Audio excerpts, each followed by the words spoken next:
Oh, hey, I'm glad you're here. This is the final episode of Season 15. Oddly enough, this was the first episode we recorded for Season 15.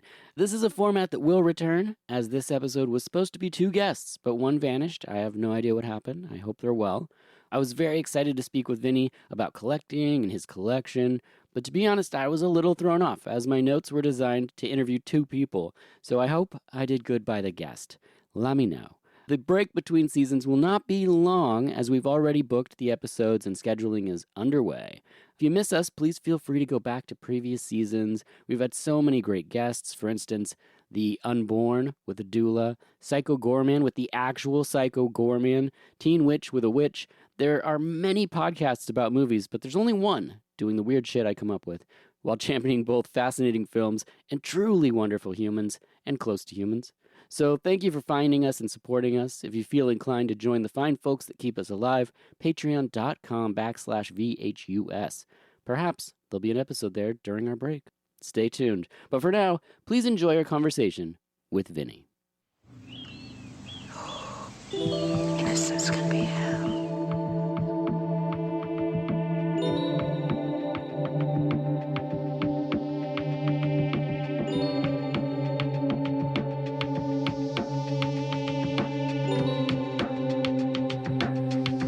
Innocence can be hell.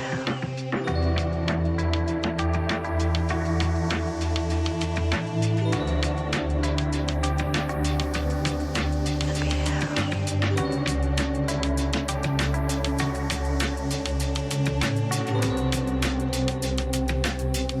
Innocence can be hell.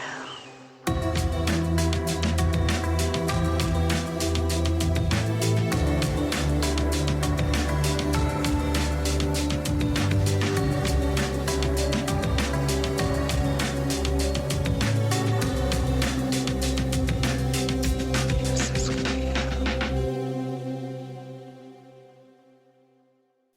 Greetings and salutations. This is VHS, and I'm your host, Dirk Marshall. I was recently listening to another podcast, and the topic of physical media came up.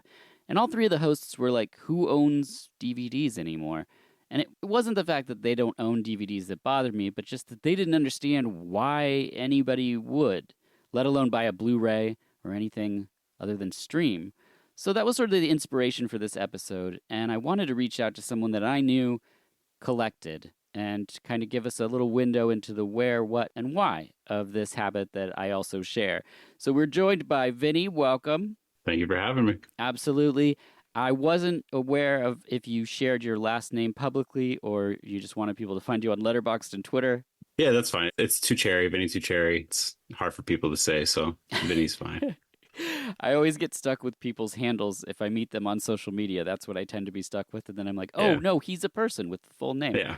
But people can find you on Twitter or Letterboxd. What's your handle? On Twitter, it's Vinny But Better. Mm-hmm. On Letterboxd, I think it's just Vinny or Smelly at Gould is a good way to find me. That's right. That's an easy way to find me for those 2. Yes, perfect. We met on a different podcast and we had a conversation there, but it wasn't really about collection or collecting or anything like that. So I wanted to have a discussion here where we eventually will share 5 from our collection, and we're only allowed to include 1 box set or collection other than that in the mix. Otherwise, we're going to pick all these awesome box sets. Yes. So right at the top, I just wanted to ask, do you have a guess as to how many movies you own in your collection? Yeah, I keep a list, so I don't know the exact number off the top of my head, but it's somewhere around 4,500. Wow. Yeah, I know it's over 4,000. You can see this if you just go to Vinny's Twitter, because there's a picture and it says, "Here you go, you perverts," and it's just perverts always asking for pics of it. So. a wall of movies. It's really absolutely something beautiful. First, I should say I have probably around 1,500, so it's not a lot. People think I have like millions of movies, and I don't. Mm-hmm. I'm very particular, and we'll get to why and what here. So, as I said, I wanted to talk about collecting. So, do you remember the beginning of when you started to collect movies? Like, did movies always play an important role in your life as a kid, or where do you think this sort of started? Yeah, I've brought this up a little bit over the years, but when I was a kid, we didn't have cable. Mm-hmm. I'm one of 4 kids, and our like going out was going to the movie store. And I have three sisters, and the local movie store used to have a deal 5 for 5, which is 5 movies, 5 days, $5. And each of the kids got to pick one, and then my parents would pick one. And we did this every single week. And then eventually, like my parents would have these cabinets of VHS tapes, and they started collecting. And then once I got a job and I was in high school, I started buying movies that I liked, and I would have my little shelf next to theirs. And then it just became that. And then I went to college and I had to get a bigger shelf. And then I got out of college and I was making more money. And I'm like, okay, I'm gonna do a whole room of my favorite movies. And then that became, what it is today, which is just if I like a movie, I want to own it. I want to be able to watch it whenever I want because video stores aren't really an option anymore. So Are there any titles that you remember from when you were a kid that like were there things that your family members re-rented, things that yeah, became we call them the Tooch Family Classics. And they nice. were like Drop Dead Fred was a big Oh one. yeah. See No Evil, Hear No Evil. Mm-hmm. Billy Madison, Teen Witch, Oh nice. things like that. Like a lot of R-rated comedies and then like family comedies, like weirder, like family comedies from the 90s, late 80s and 90s. That was the majority of it. Like every week it'd be like, okay, who's getting Drop Dead Fred this week? Is essentially what it was because then we would know who was picking what. Right. Like Meet the Applegates, things like that. No, No, okay. not that Not one. that one. Yeah, that R-rated comedy thing was so funny because like my parents didn't swear. That's just something they never really Hmm. did. But we would watch like Jumping Jack Flash Hmm. and like, like you're talking about the comedies with Richard Pryor and stuff and it's like we watched all of those like with Hmm. Bobcat Goldthwait throwing out crazy expletives in a bar. I don't understand the dichotomy of those two things, but like those R-rated comedies are near and dear to my heart. I absolutely love those. For me, it isn't what a person thinks when they hear that I grew up in a video store. While the experience did greatly impact how I interact with people and the world around me, I didn't start buying DVDs initially. It was music. And I thought like music and video compilations was like how I, navigated albums and producers and all this stuff. But really, it all just came from the video store and reading the backs of the boxes and going from Hmm. thing to thing. The things I started buying were in my teenage years, and it was movies that disturbed me were the first things that I started collecting. And I didn't know this until my wife was sick and was like, hey, I need something fun to watch. What do you have? And I was like, Visitor Q, I guess, like, which she still brings up to this day.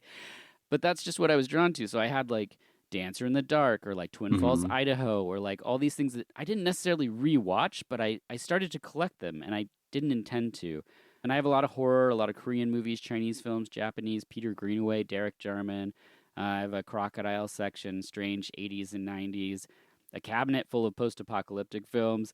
So with your collection, was it just everything that you saw that you liked, or because I know you have like huge swaths of cinema where I've seen none of the movies Hmm. from directors, or they feature actors in the 40s or something that like I'm not accustomed to, and whenever you show a picture of a shelf, I see things and I'm like, but why and where does this all like? Were you taking classes? Were you reading books? Was it just your own natural discovery? It was mostly just me and my like two friends who are both collectors since we were like 15 or 16 was just like we liked movies. Hmm. So we would find movies, it was like I come from that generation that was like Boondock Saints and Quentin Hmm. Tarantino and Yeah, things like that. Like that's what everyone was talking about. sure. We liked those movies, but we were also like, oh, do you watch TCM? There's a Humphrey Bogart movie. Like, let's try to find that and watch that. So it Okay. became like actors, and then it was a lot of movies that our parents liked. Like, grew up like my dad was big into Bruce Lee films and the 80s over the top action films and westerns. And I think everyone's father, I think, at some point was into westerns. Like Yep. that's just Yeah. that's just the way it was. So you watch a ton of them, then you discover spaghetti westerns. Then you watch spaghetti westerns, and you're like, oh, what else did this actor do? And you're like, oh, what is this crime film that he made? And oh, what is this thing Giallo? And then you end up watching a bunch of like 70s movies, and Yeah. they're all, it's you're getting all these genres, and it's like, oh yeah, I like that. I like that one too. But like I like that. Then I want to do deep dives. And now it's even easier because with the internet, and I mean, I remember before IMDb and Yes. things like that, Yeah. and you just discovered just walking around the video store reading the back of a box or things like that, or like catalogs, like the Video Retriever the book was big. Like Yep. we actually stole one from the local video store. We took it, and we found like we were looking for movies that way because it was like psychedelic movies or something like that. So it was Hmm. like movies of the 60s and 70s, and that's how we found out a lot of weirder movies, and that's what we wanted to watch was, Yeah. like Eraserhead became Yep. something, and then Audition Mm-hmm. was another one that's like, okay, what are these different movies that, other people they're watching, Kill Bill, and Traffic was another big one, Yep. but like, okay, let's try to find, let's get weird, let's go back further and try to find different movies. And so we watched like Ricky O and things like that. Like, Yes. Yeah. it's a never ending Yeah. journey. Yeah. So, and when you discovering at that age was pretty cool, because now I've been doing it for so many years of just trying to find new movies to like, and there's thousands that I like, so that's why I own them. Yeah. I love that. And I love the variety. How do you find things now? And specifically, are there labels that you're just like, I'm going to buy probably most of what they release, or anyone even new that you're currently into? I think Criterion was the first Mm. label that I noticed. Like, I was buying movies and I'm like, oh, what is this? Like, a few of these have the same spine. Like, I didn't even know what it was. I'm like, what's Yeah. Criterion Collection? And I'm like, oh, and then there's like the catalog that used to come as an insert, and then Hmm. that was a great way of discovering things, was like that. I don't think there's any label that's put out something that I have to own. Like Radiance, I Right. love the stuff that they're doing right Okay. now. Yeah. They're putting out stuff that I've either never heard of, never had a US release, never had anything besides VHS. That's the kind of stuff that interests me. A lot of the Arrow and things like that, where I do love those labels and the stuff they put out, I feel like they're just putting out the same movies lately. Yeah. Yeah. And it's like, okay, how many copies, how many different versions of that do we need that's already been on Blu-ray twice? I don't need a 4K of it. Yep. Give me something that I can discover, or something that needs the restoration, because physical media as film preservation Hmm. is huge, because sometimes these movies would just be completely lost without places like Vinegar Syndrome, like Yeah. trying to find these obscure titles, because then we won't have these movies at all. I mean, it may not be your cup of tea, but it exists and we can watch it, and Yeah. that's awesome too. So mostly I will check out a label and see what they're putting out, but I Mhm. think Radiance is one that I'm very excited about, because before that it was Indicator, Hmm. the Powerhouse Indicator. Yeah. They were one where I'm like, oh wow, they're putting out complete all over the place. Like, they put out Christine, and then they put out Big Heat and Mhm. Experiment and Terror. I'm like, okay, these guys are kind of all over the place in what they're putting out, and I like that. Yeah. Like, that's how I collect too. I don't need just one genre. I want all of cinema. So Yeah. I am very into what Deaf Crocodile are putting out right mhm. now. They started putting out some Russian stuff with like Ilya Muromets, and I was just Oh, like, all that like 50s and 60s, like beautiful, I had no like idea. weird sci-fi Yes. fantasy epics, and I'm like, sign me up for those. Yeah. Like, I give you that, because I've never even heard of that stuff. No, the first one I saw was that Ilya one, and I just was like, I'm in for all of this. If this Hmm. is what it looks like, this is crazy. Just gorgeous. And, seeing these movies in the right aspect ratio, because in the VHS days, we just didn't know. And so we'd get stuff and we're like, yeah, it's really tight in this shot. And it's like, yeah, it's cropped. It's like you're missing so much. Like, it's so many riches these days. Now that we've talked about the where and the why, let's get into 5 each. So the only rule here was that only one thing could be a box set or a collection. The rest are just things that we're excited about having in our collection, which you've heard the numbers. It's ridiculous to say just 5, but for the sake of time and this conversation, we're just going to keep it at 5. I didn't do this in numerical order. It's just 5 things. How difficult was it for you to just cull 5 from the collection? I pulled like 30. Yeah. And then I was like looking at the stack. I'm like, okay, Right. I want to shine a light on that one. Have I talked about that one enough? That one, I don't know if I've talked about that one. Like, that's one of my favorite movies. Like, that kind of thing going over in my head. Yeah. But then it's like, I picked 5 that are like gateways. It's like to film discovery. I love that. Yeah. Yeah. So. That's fantastic. All right. Well, let's get to your number 5. So I grabbed this one. I'm not sure if you're familiar with this label. It's the BFI Flipside series. Nope.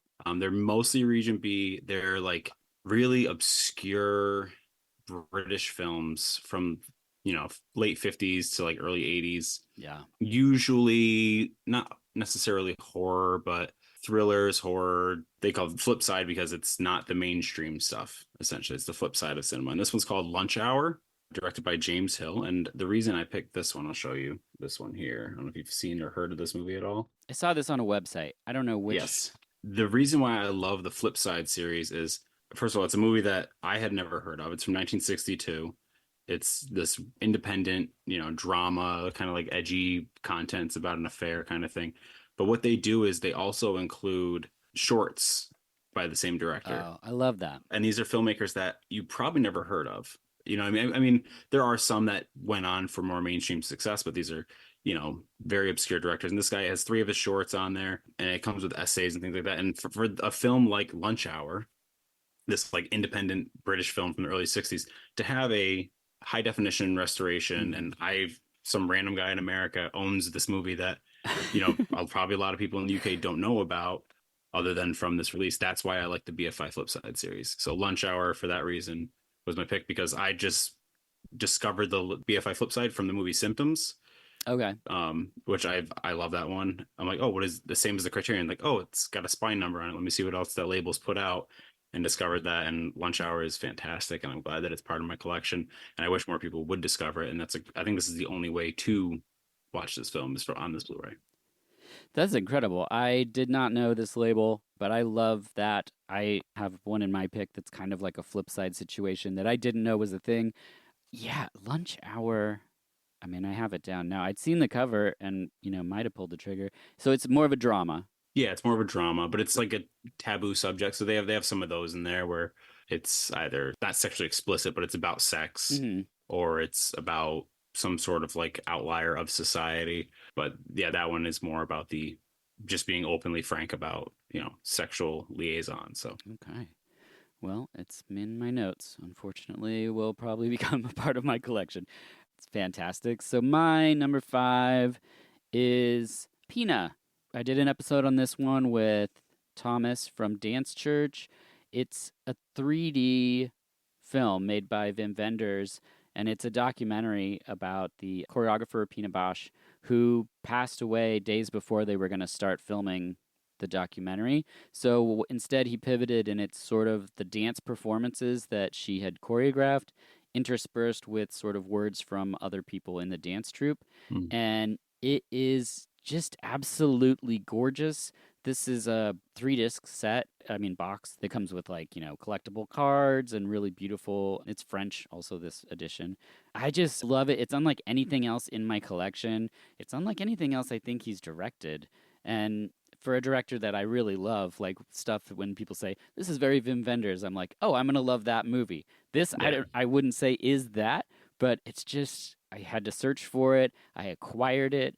I watched it and was like, I have to do an episode on this. So then I had to find a choreographer, and I just really love the look of this thing. So that's my first pick is Pina from Wim Wenders. I've heard of that one, and I've never it's one of those things where I know it's like an experience, and that's why Yeah. I've kind of put it off. Not like that's an excuse, but I do really want to see that movie. Yeah, I mean, I highly recommend it. I'm not a person that would watch like a dance movie. It's just not something I would jump at. But because of the layers of the fact that she had passed away and how he kind of built this thing that is a documentary, but it's also a performance, it's just like those kinds of layers are something that I always will. There's there's sadness involved, and what can I say? I listened to a lot of Cure as a kid, so Yeah. I'm always going to gravitate towards that kind of stuff.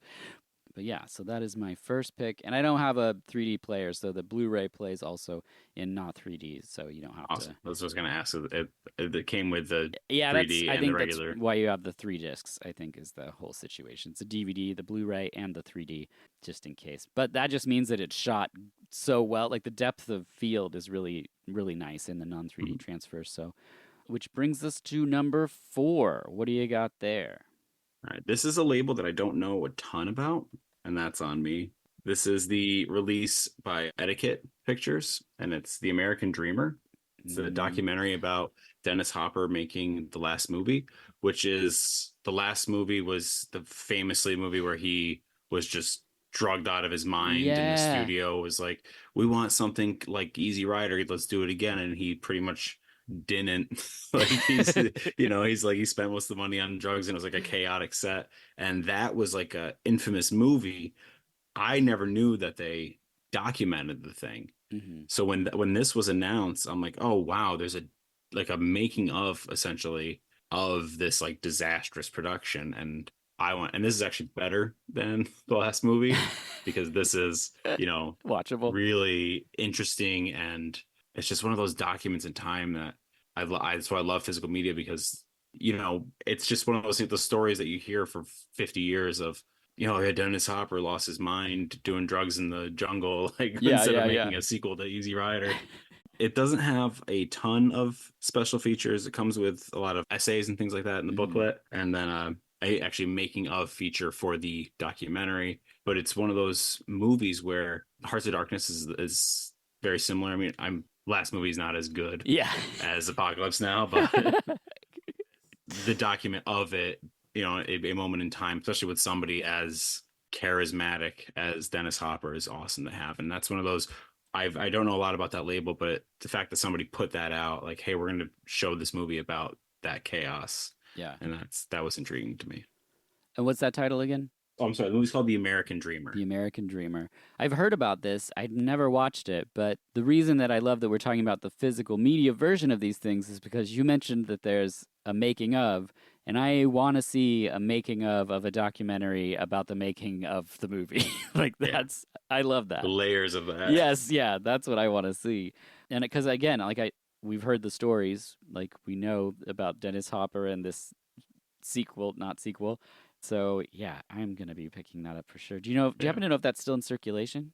I'm not sure because that was one of those where as soon as it was announced, I Yeah, clicked buy, so I'm not sure yeah, if it's still in. And that's not a label that I kept up on. I'm not even sure if they're still around, right. honestly, because I haven't heard anything about that label, but they did put that out. It's gonna be one of those things I go to eBay for, and it's like, oh, $68, and I'm Yeah. like, damn it, take my money. Oh man. All right. Well, my number 4 is my set pick, and it's by Third Window Films, which is one of my favorite labels right now.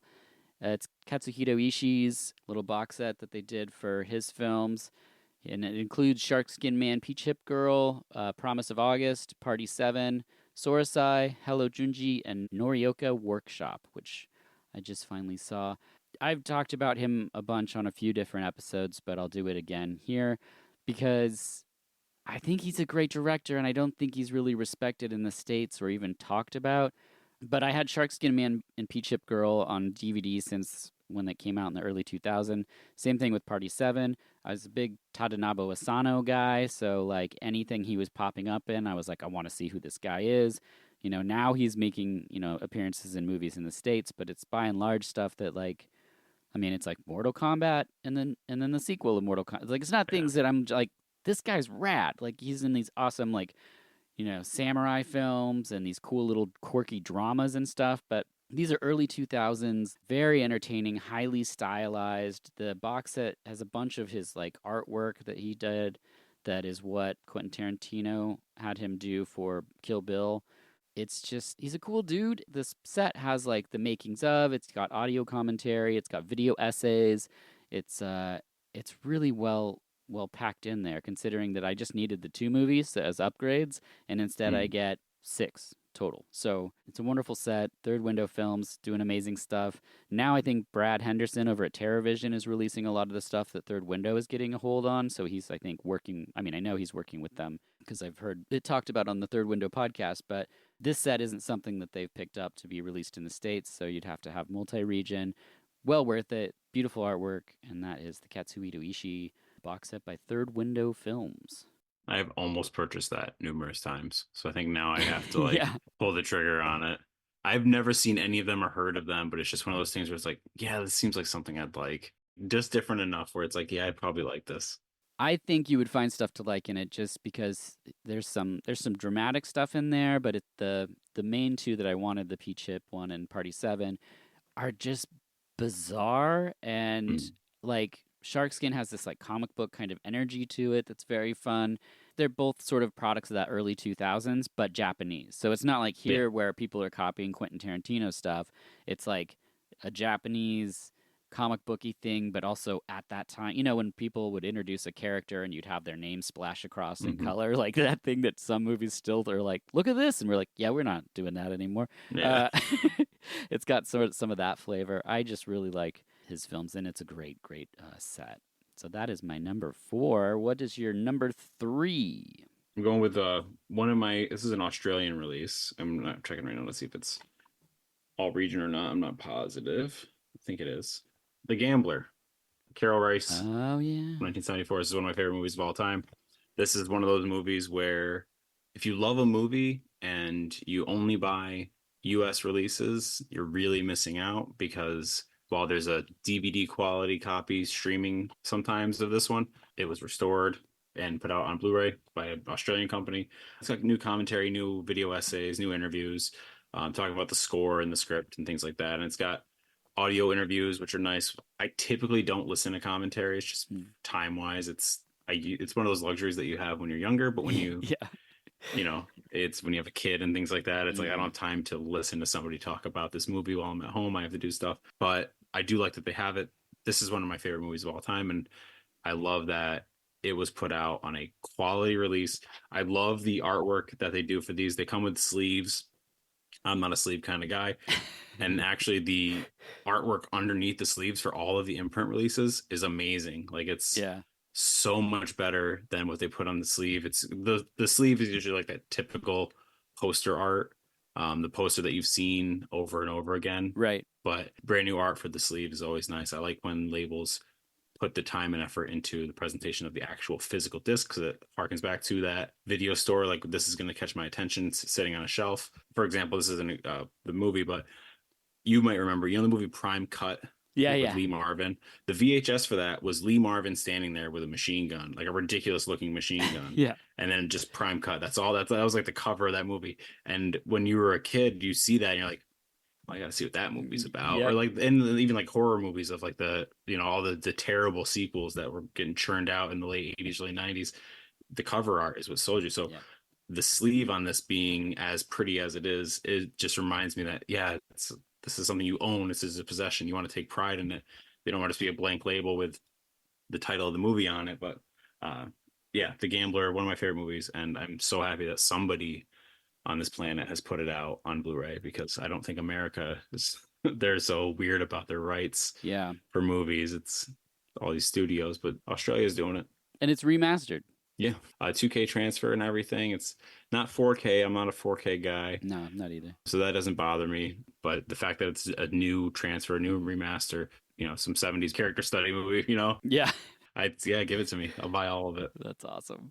Perfect. Well, that brings us to my three, which is this would be like, I guess, the most mainstream pick I have, I guess. But it's important because like you said, it's a thing and you own it, and I think that's important with physical media, so it's the Cloak and Dagger. The Vinegar Syndrome Universal release. It's in a box that has a magnetic flap. The case looks like the game artwork of the Atari game. It's every little detail in this release, from the fact that the booklet is like a video game booklet. Uh, it's got the little ribbon. It says game over when you take the Blu-ray out of the thing. It's just a gorgeous release. And it's a movie that meant a lot to me as a kid. Like, I was obsessed with this. We had it in our video store. I'd swipe it off the shelf all the time. Young Henry Thomas getting an Atari cartridge that has a Russian file or something on it, and then Dabney Coleman playing his like imaginary dad, actual dad. And then I saw it as a dad, and it completely flipped the whole movie for me, and it was super emotional. And I was like, "Oh my gosh, Cloak and Dagger's crazy!" I thought it was just this goofy '80s movie, but I love this thing, and I love this packaging. I'm not crazy about the design on the outside of this thing, but I get it. I get what they're going for. It's just such an impressive set, and it feels heavy in your hand. There's just Mhm. certain releases I where love those boxes with the magnet. I mean, it's a yeah, nice sturdy box. It's great. it's really good. It was the first thing I grabbed off the shelf when I was like, there's a lot of movies that I'm glad I own, obviously, because I own them, but there aren't too many that is just like near and dear to my heart and a cool packaging. So that's Mhm. both cases there with the Cloak and Dagger. I have no idea if it's still in circulation, but if you don't own it and are on the fence, that's one I'd recommend for sure. That brings us to your number two. All right, and this one is the complete opposite of Cloak and Dagger. In terms of release, this is the DVD made to order, Oh, made on demand, Vivacious Lady from 1938. Because Warner Archive, a lot of people don't realize this. These movies, this is all they're going to get. Warner that's it. Brothers they don't care too much about their movies. So if they put anything out, I recommend buying it because there's a chance that at one moment they might just get rid of it all. Yeah. it's like a real fear. Like they're just never, you're never going to see those movies again. Yeah. Vivacious Lady is, just screwball comedy. It's one of those movies where the comedy holds up, 80 years later. It's very, very funny, very silly, ahead of its time in terms of like the sexual politics of it all. When Warner Archive came out, I was like, oh my God, these movies aren't going to get any other release. I better buy them. And I bought like a ton of them. Yeah. And then they started putting out Blu-rays, and I'm like, oh, these aren't going to get another release. I better buy them. And then they like slowed down on what they were releasing. Okay. And it's like, oh, they used to release this many movies, 50 movies a year. Now they're doing like 20. Hmm. And it's scary because there's so many movies that they have the rights to that they don't lend out too much Right. to other labels, and especially the people that are in charge at Warner Brothers right now that are having people make movies and then just writing them off as tax deductions Yeah. and then nobody get these people, hundreds of people spending so much, like part of like a year or 2 years or 3 years to make a piece of art, and then it just gets written off as Gone. for tax purposes and nobody gets to watch it. So if Warner Archive puts out a movie that you like, I recommend buying it because they are slowly but surely putting out stuff that's as good as it's going to get as that DVD. Yeah. So And bare bones, but it exists. who's in Vivacious Lady? It's James Stewart, who's probably my favorite actor of all time, and Ginger Rogers. Um, it's the guy, rich kid brings home his new bride, and she's like this like sassy like street girl. She doesn't, not the refined upbringing that he has. So it's just like that kind of like standard screwball comedy fare. But yeah, it's especially for James Stewart, it's like there's a lot of his movies that up until a certain point, until you get to like the 50s, once you start working with Hitchcock, those movies are a lot more available. Yeah. Yep. But his earlier stuff, when he was just the studio guy making like 5 movies a year, a lot of those aren't available in any other way other than these bare bones DVDs. And he's my favorite, so it's you Gotta get it. you have to own your favorite filmmakers, like Yeah. be they actors or directors. Like I feel like if I'm a fan, I want to own their movies that I like. So Yeah. it's there, it's on the shelf. Nice. Yeah, I'm the same way. I start to get like if I see something and someone just catches my eye, where I'm like, oh yeah, in Lady Snowblood, like what Mm-hmm. else? What else has she been? And then you start to see like all these other films, and then I'm like, well, I should probably own that, and also this, and then she was in this, and then you start watching movies that you would have maybe missed before, and an actor can do that, a producer, a director, sometimes a label. But yeah, that's fantastic. My next pick is Flaming Ears. It's from 1992. It's an Australian experimental science fiction queer film directed by and starring Ahan Shirl, Ursula Pure, and Dietmar Schipek. The film's set in a burned out fictional city. It's the year 2700 and follows the tangled lives of 3 characters: a comic artist named Spy, a club going pyromaniac named Volley, and an enigmatic reptile eating alien named Nun. This is put out by Kino Classics, and I was shocked to see this on their website. I was on the Kino thing because they've had one of their many sales, Mm-hmm. and I was like, Flaming Ears is on Blu-ray, and why is it on Kino? It just stuck out weird to me in the things that were listed on the page, so I had to pick it up. It's great. I mean, if you're into this kind of thing, it's very much my thing. It's shot on Super 8, lots of matte paintings, there's stop motion animation, there's miniatures involved. It's kind of like the blueprint for other sci-fi queer directors like Bertrand Mandinko, who's another director I'm very into. It would pair well with like Jubilee from Derek Jarman or Fernando Arrabal's Car Cemetery. I love these kinds of things, so to see Kino releasing it. There's also 3 shorts on this disc as well, so you're not just getting that one film. I just love this Austrian sci-fi queer film from the 90s. Just the compulsion for people to create art, even if it's not going to be like seen Mm-hmm. in all these theaters, and the fact that there's people like keeping it alive and putting it out in a way that's respecting the creative process of these people, I think is important.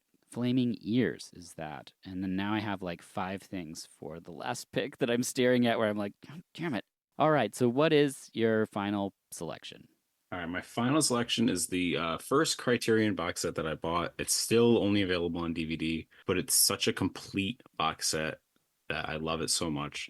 It's The Adventures of Antoine Doinel by Francois Truffaut. It's The 400 Blows, Stolen Kisses, Bed and Board, Love on the Run, Oh, and then it wow. has a whole disc. Also has Antoine and Colette, the short film that he made in the same series.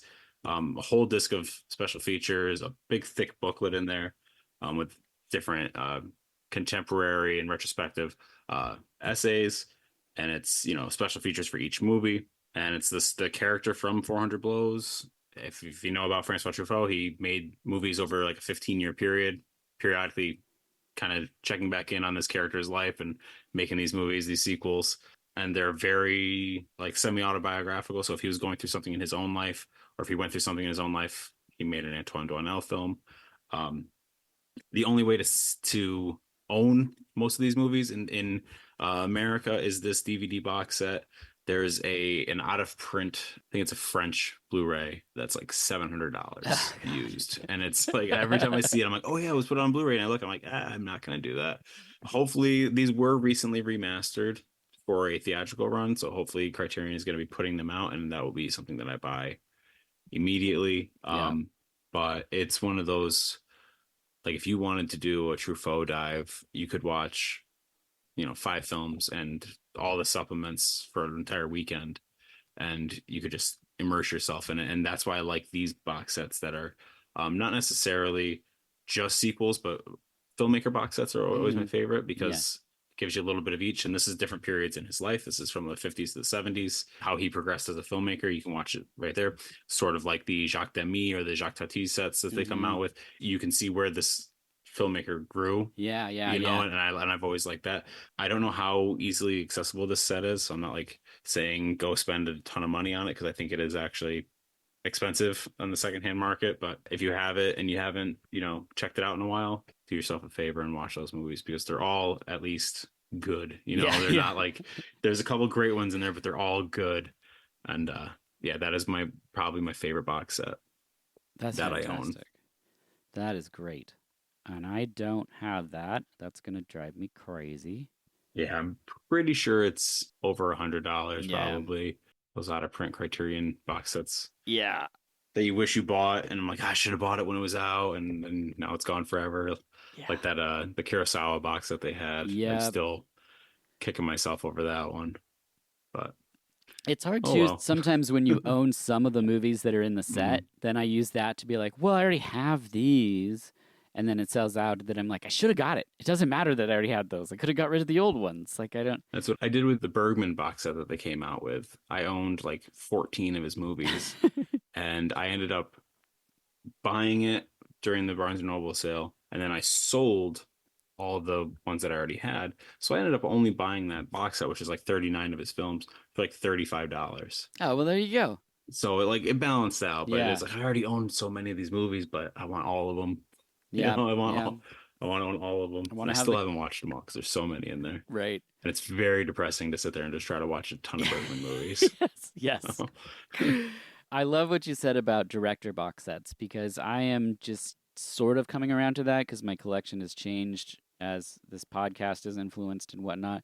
And pre-recording, I was talking to you about my daughter watching a Nobuhiko Obayashi movie with me, because Third Window put out a box set of the 80s years for him, which are very different than his 70s. And so it was cool that they broke it up by decade, because if it's not going to be the full collection, then have it be like where the director kind of goes in a different direction. And let's look at those, 5 films together. And I've really enjoyed watching things in that way, because I'm just so sporadic in how I search and look for things, and having somebody kind of hone it in a little bit for me and be like, okay, well, tonight when my daughter goes to bed, it's the next film, and the next night and then at the end of the week, I can get a better handle on sort of what was happening at that time with that director. Okay, my number one, my final pick, I'm just going to put these aside because I've talked about them before, and instead, I'm going to talk about Invaders from Mars. Oh. Yeah, this one just came out from Ignite Films. I don't know if you own this in any version in your collection, but No, I didn't even know that was out. yeah, so I don't even know where it popped up in my feed, but somewhere they were like, this film from 1952 is, it's Invaders from Mars. It's kind of a classic, but I didn't really know much about it. Really interesting to sort of dig into. And the reason I'm talking about this release is because it's all about the remastering process. So the booklet inside is A Nightmare of Restoration by Scott McQueen, who's the person that restored this version of the film.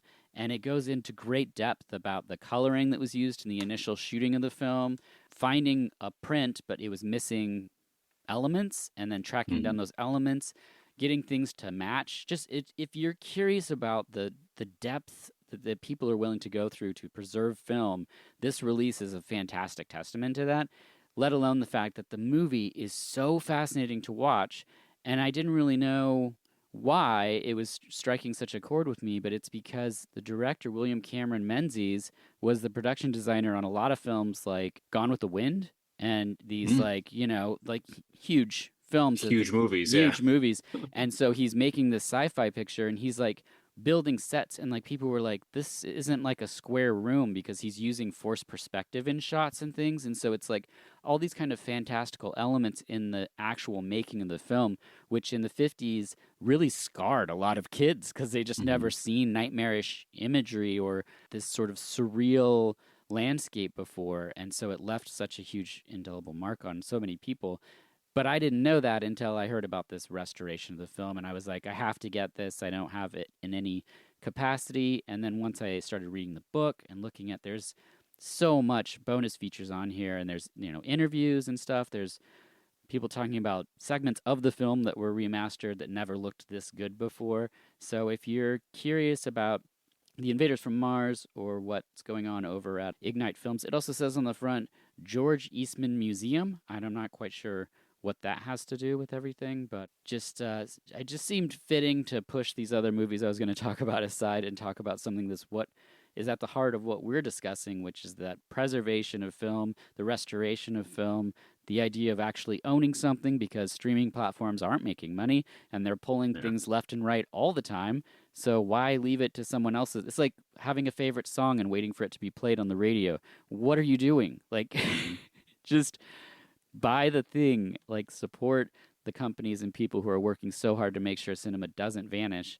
And that's exactly what this release is to me. So, Invaders from Mars from Ignite Films. Do you have any off the cut just sitting around? No, I noticed. I tried to narrow it Okay, down. cool. Just yeah. Perfect, perfect. Just wanted to ask you a question. Actually, when you buy a special edition, Yeah, these deluxe edition releases and things like that, and sure. with a lot of like horror films and things like that, they always come out with new versions. Like there's like Deep Red has been put out 50 times. Yeah, yeah, You know yeah. what I mean? The Thing has been put out so many times. Like, do you go back to special features? Do you like what kind of special features do you like to see on a release? That's a great question. It really depends on what the thing is. If there's a specific voice that I really like and they do like an essay or something with the release, or an audio, not a commentary, but usually there's like whatever you call it, a little clip or Mhm. thing. I'll track that down. Like Patrick Macias, if he's talking about something from Japan, or Tom Mess is another person who I really like. He does a lot of third window releases. And I don't consider myself the most articulate or intelligent person. So listening to somebody articulate the specifics of a genre really helps me sort of be able to talk about it a little bit better than my normal, like, I like it. So Yeah. so there's certain voices that I seek out. If there's somebody like I did an episode with Heather Drain that will have come out by now, and she covers a bunch of genres that I'm not familiar with, and I'll seek out anything that she's a part of, because that helps me sort of understand, like, oh, this like sleazy 60s like stuff. Okay, like that's really good. I wouldn't say there's like a specific thing in horror. And like when something goes like DVD to Blu-ray, for me personally, I don't often like go, I got to get that because I already own it. But if it's something that's like the Phantasm films mean a lot to me as a kid. Mhm. So the box set that came out, the Phantasm collection, yeah, I already owned the movies, but like I wanted that collection, and it has some remastered stuff and some bonus features, but it's more of like it just means a lot to me. So I don't know if Mhm. that answers your question. What about yourself? If you're gonna make me spend X amount of money for a movie, I don't want it to be bare bones, but I own so many movies that are bare bones Yeah. just because it's the only way to have it. But for me, if you're gonna give me like I said with the flip side, like short films by the same director, I Yeah. love that. Like that kind of stuff is Yeah. great. Commentary doesn't do much for me. If it's a comedy, honestly, I love outtakes and Yeah. bloopers. Same. I do love Same. that because it reminds me of like the old days. in the VHS where the movie would finish playing, Yes. Yep. and then all of a sudden you'd get like the outtakes afterwards. Yeah. Not like an after credit scene. It's just they just stuck the special features at the end of the tape. Like that's just what they did. Yep. There was no menu. You just had to let the movie play through. But I do love when they give me like short films by the same director, because there's a lot of the filmmakers that I like, they are artists or auteurs. So they have that where they're just constantly creating. I like the Fassbender sets, like you're talking about seeing a director's work. Yeah. The Arrow Fassbender sets are different periods in his life, and they have different short films from different periods in his life where, you know, he made so many movies. But if you're watching a period of a filmmaker's life, or just like a subgenre, and it's like, oh well, here are some short films in the same subgenre, or the like pairings, that kind of like curation of that, I like that. Like give me more from this guy. Let me see what they're doing. Yeah. The Agnes Varda set from Criterion, it's great because it's like a feature and then some of her shorts, and then a feature, like each disc is that kind of curated film festival. I just love that. That's what I look for. That like if it comes to shorts, I'm going to buy it. Like give me something else to wet my whistle after watching the film. And also the like collections of shorts are something that I really like too. Like I mentioned Bertrand Mandinko, who did After Blue Dirty Paradise, and I saw that and I was like, oh, I love that. Speaking of sci-fi queer westerns. And then Mondo put out Apocalypse After, which is his short films, and you get 11 short films, and they're in order. So you're literally watching an artist like test out techniques and things that are going to eventually lead to their first feature. And what a wonderful way to like watch something, like somebody expand their artistic palette to a point where they're like, now I'm going to do a feature, after you've seen them test things and drop things, but carry things further in different shorts. And like, I love that stuff. And it's easy in the shorts format, rather than looking, like you said, like, 47 movies by this director. Like, that's kind of a lot. There's a good one that I think Kino put it out. Valerian Borovchik, who did The Beast and Immoral Tales. Yeah, these like kind of like sexual, not really. I want to say horror, but these kind of strange films. Yes, like that.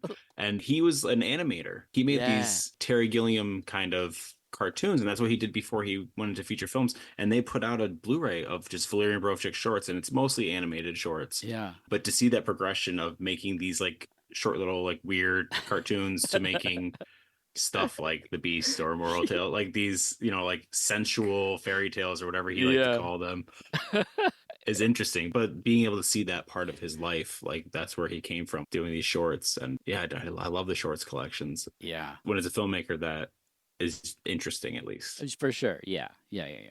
It's like getting to, like, if I liked sports and you were watching like somebody practice, I guess, and you were noticing them get better and gain skills, only I don't. So for me, it's movies. See, but I've done that in the sports thing. Like I've you go back and you look at like Michael Jordan playing in college, and it's like, oh, this is where he was then and where he became. Just like the Criterion put out the Scorsese Shorts collection, you can see all of his early stuff where, they're different than what he ended up making like now. But you can see like him progress, like that kind of like independent New York City kind of auteur to making these huge, award-winning, 4-hour movies. Like to see that progression is awesome. I love being able to do that, and physical media allows us to see that. Like I have that. Like I can watch the stuff that he made when he was in his 20s and 30s. Like now he's an 80-year-old man. I have the stuff that he made and he's in his 80s, but I can see the stuff that he made when he was a young man, and that's great. That is really crazy that you could see 60 years of somebody's filmmaking at your fingertips. Yeah. And not be like, oh, we could try to Google it, or that's incredible. Well, that is 5. And this is our first conversation of this Collectors on Collecting, but I think I selected the perfect guest. So thank you, Vinny, so much for your time. I really appreciate it. Thank you so much. Once again, where people can find you. Smelly at Gould on Letterboxd. I write very short reviews, mostly for myself, but I make a lot of lists. And then on Twitter is Vinny But Better. Looks like it says butt butter, but it's but better. Yeah. And that's me. Smelly at Gould is one of my favorites. Yes. So good. All right. Well, as always, I'm Dirk Marshall, and this has been VHS. You really want